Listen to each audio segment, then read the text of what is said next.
নমস্কার বন্ধুরা, ঠান্ডা চলে যাচ্ছে,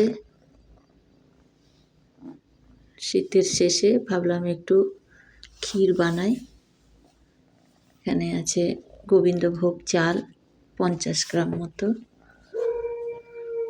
2 কেজি দুধ ভালো করে ফুটিয়ে নিচ্ছি। দিয়ে দেবো একটু চুষি বানিয়েছিলাম আটার, সেটা দিয়ে দেবো।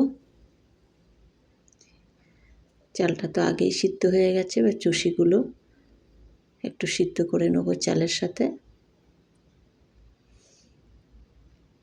বেশ গাঢ় করে পুরোপুরি চুষি আর চালগুলো সিদ্ধ হয়ে গেছে দুধের সাথে। এবার দিয়ে দেবো পাটালি গুড়, 300 গ্রাম মতো পাটালি গুড়।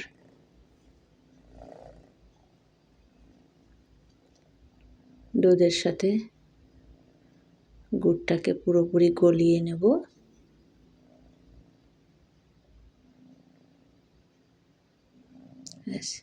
ক্ষীর রেডি বন্ধুরা, পাটালি গুড়ের ক্ষীর রেডি। খুব সুস্বাদু একটা খাবার। তার মধ্যে একটু চুষিও দিয়ে দিয়েছি, রেডি।